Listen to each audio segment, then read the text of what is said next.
jungle. Minutes, let me know. Good day. This is Dr. Jim Blessman coming to you from beautiful South Africa with Doc's Adventures in Africa. We've had quite a week here in Africa. It was my 80th birthday. Our family came over and we just had a great time with Kelsey and Juniper and a huge birthday celebration at our Del Kramer pilot feeding campus. The team there, or the team here in Africa, gave me a brand new shiny donkey cart for my birthday. And that's exciting. We'll try to get you some photos of that, a little more stories about that. As you know, I ride my bike almost every day, and Beth rides with me. We've had a couple of close encounters with some snakes this week, but we'll bring that up in a follow-up podcast. But we had a couple of close encounters with black mambas, which are scary little creatures. But otherwise, it's been good. We're spending a lot of time getting ready for our church celebration. We have a dedication of the new Methodist church that we're just actually Dustin is just finishing construction on. We're expecting about 600 of our closest friends to come and celebrate with us, and we'll get a lot of nice videos and share those and the stories with all of you in a future podcast. But today we're honored to have my good friend Chris Brault, who's been to Africa with me, I think at least twice, him and his wife Arita. And I'd like to hear from him and just let him tell you his story, what his experience here in Africa has been like, and just what God has laid on his heart. So, Chris, if you just introduce yourself a bit and maybe introduce your wife, even though I don't see her sitting there with you. I know that you guys are a team. We are a team for sure. She is actually... my mother called in just as we started on the podcast, so she went to take that call and speak with her. So, but tell us a little bit about both of you. Well, we've been married 40 years, a little over 40 years. We have 5 children. We have 6 grandchildren, and we live in West Des Moines. We're both natives of Kansas, and I went to school at Kansas State University and got a degree in construction science and management. And so we've lived here in the Des Moines area for over 30 years now, and we ran our own business for the past. About 28 years. I spent some time with one of the larger general contractors for maybe 7 years and a couple other companies, and we started our own business. Tell us a little bit how it came about that you and Rita decided to come to Africa the first time. Well, we had heard about the trips about Father Ray going on some missions with you there, Doc, and we just one year decided that hey, we wanted to check into it, and we had gone on a cruise to the British Isles, and this was right as we had just spoken with somebody at the church about going to South Africa. And our first dinner guest that evening was a lady and her daughter who were from Johannesburg. And it was one of those God moments. You go, hey, wait a minute. I think we're being played here. So anyway, we spoke with them and, of course, got to know them better during the cruise. And they've become friends of ours who we actually visited on both of our trips to South Africa. But we were just called and wanted to participate in this mission and see what it was all about. And tell us a bit about your experience. What have you seen? What have you heard about? What have you done? What did you enjoy about being here? Well, there's a lot of things we enjoyed about being there. I think the kind of the profound moments were I realized after going to South Africa that even though I had been raised with on some government assistance, my parents were divorced, and and I grew up on food stamps, Medicaid, um, other government assistance. I had some grants and scholarships to help me get through school. Uh, but I always felt that I was poor. And then I went to South Africa, and it didn't come to me immediately, but it did. That I had been rich the whole time uh, because I had those support systems in place that allowed me to eat every day, that allowed me to have a roof over my head, that allowed me to go to college, and you realize that I just realized I was doing just fine. You know, we hear that over and over when Americans come to South Africa. They realize that pretty much the poorest people in America are still pretty wealthy compared to the children and the families we serve here. And what a joy it is to be able to help these people that can never really return the favor. That always puts joy in my heart. And I see it put joy in most of the Americans' hearts when they come and serve. So I really appreciate you doing that. And just tell us a bit more about what you really liked about your time here, and some of it was the mission, and some of it I think you had some fun holiday experiences as well. Yes. Well, the missions were about serving others, and as you said, people who can never return the favors. There's nothing. There's no expectation uh, of anything back. But that's a lie, because we get everything back. You go on these missions, and you know you got the better part of the deal. You come back with just a very profound feelings of happiness that you were able to help some other people, and it really impacted who I was, and made me decide to make some changes in my life. I I saw in I know in mass in the morning, the first time we attended mass in the Catholic Church in Segagepong.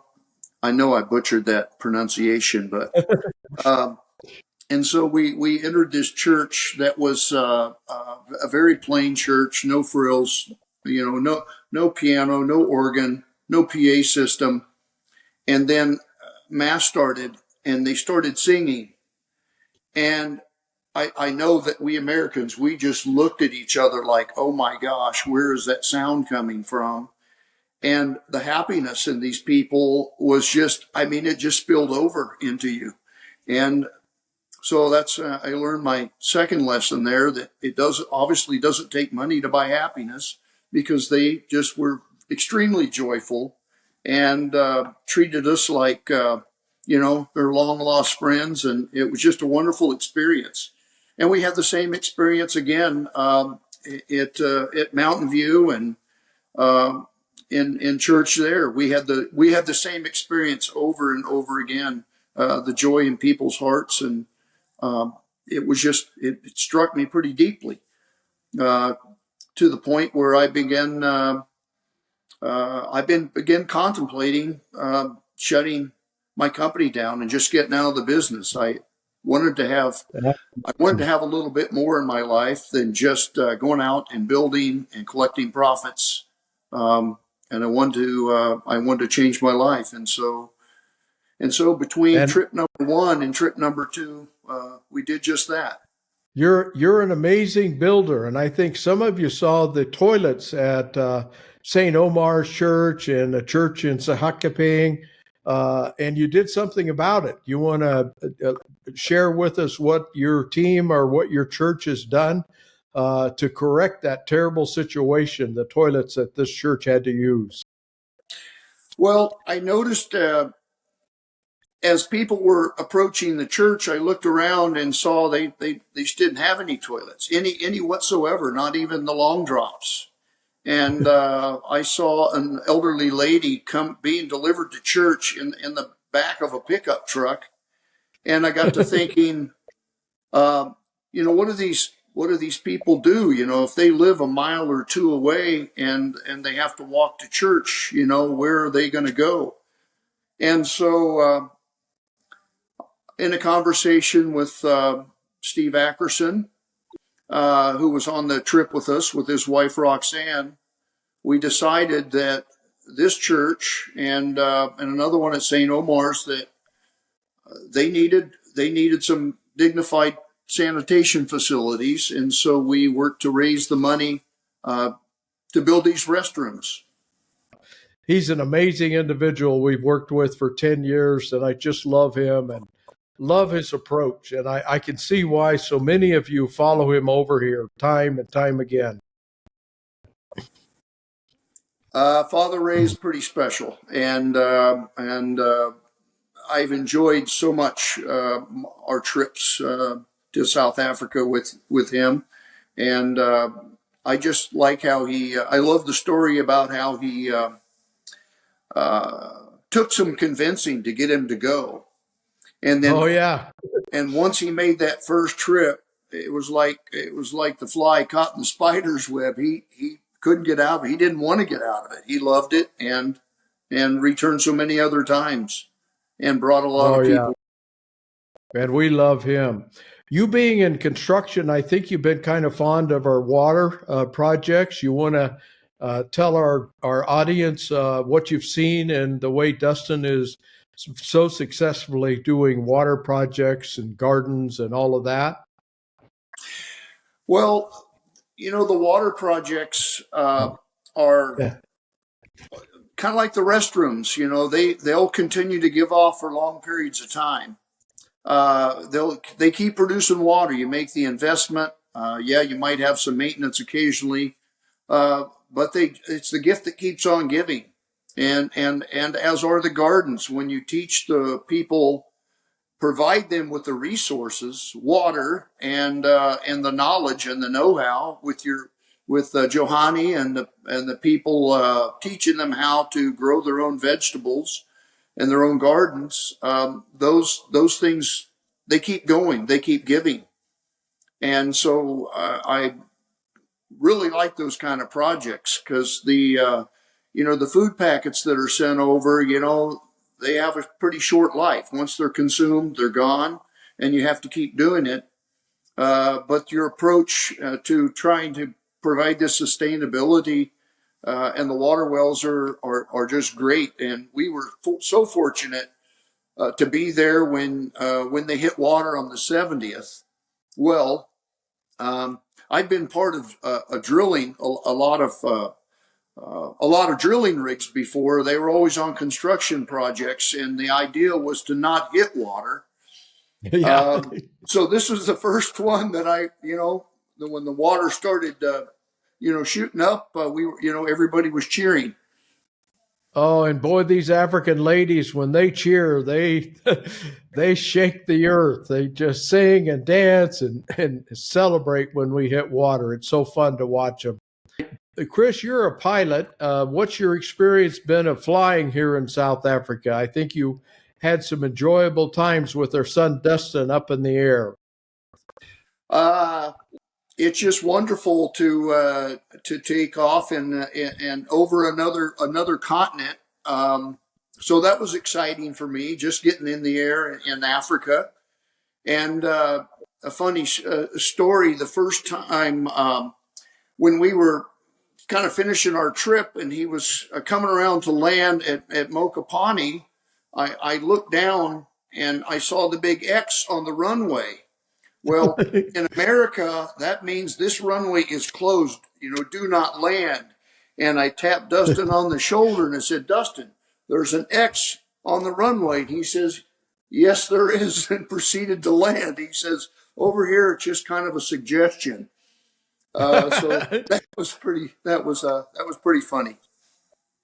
Did you have to chase any animals off the airstrip? I don't think the first time, I don't think we had to.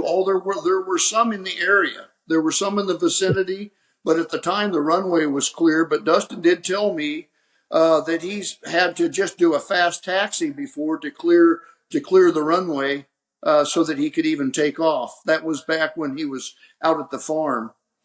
Um, but he, did see a giraffe off to the side. So yeah, they're there, and it's a Yep. extra challenge you got to be aware of. You and your church helped us build a brand new church building a year ago. And just a week or two ago, you helped us put up some beautiful stations of the cross. Do you have any comments or thoughts on what you saw your team do? I can assure you we love it and appreciate what you guys are doing for our Christian community here in South Africa.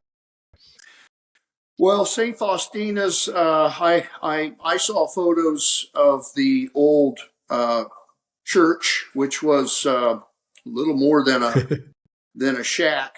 Looked like a mechanic shop with a lean-to attached to it, and wasn't very dignified. And So we were happy to help be a part of funding St. Faustina's and have them get this beautiful new facility. And as far as the station, same thing. I saw the pictures of the old stations, which were just weather worn, and they really looked horrible. And so we were happy to participate in helping, not only financially, but we actually got to put the crosses up on our trip here a few weeks ago, and it was pretty special to be able to do that and see the beautiful lay of the land there. These stations stepping up, in through the brush and up into the near the mountain stream, and it was it's a gorgeous setting, and it deserved a gorgeous stations walk for people who are visiting. Yeah. And I know the plaques now. I know they've arrived. And I've seen them, and I know some were probably arriving today with Wendy. Yes. And so I'm looking forward to those getting added to the crosses. They were just beautifully done, and so I'm looking forward to seeing the finished product. Well, and speaking of Doc's adventures in Africa, on that little project, we learned that Father Ray cannot walk on water. And I'll be interviewing him in 2 or 3 weeks, and hopefully he can tell us his story. But he fell into the Jordan River, and Yes, we yes, were he able did. to rescue him and keep him alive. But he unfortunately did crack some ribs. So we all were praying for Father Ray, and he's actually healing and doing quite well. So any final thoughts you have?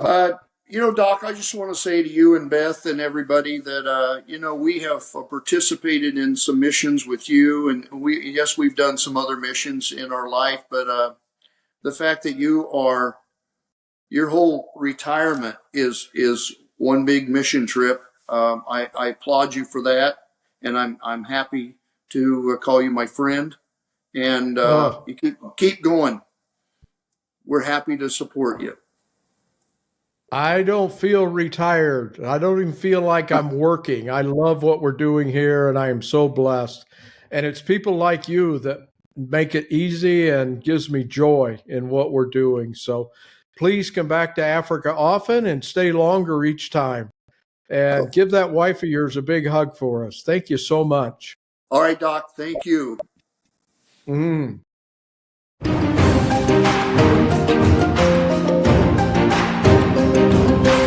Audio Jungle.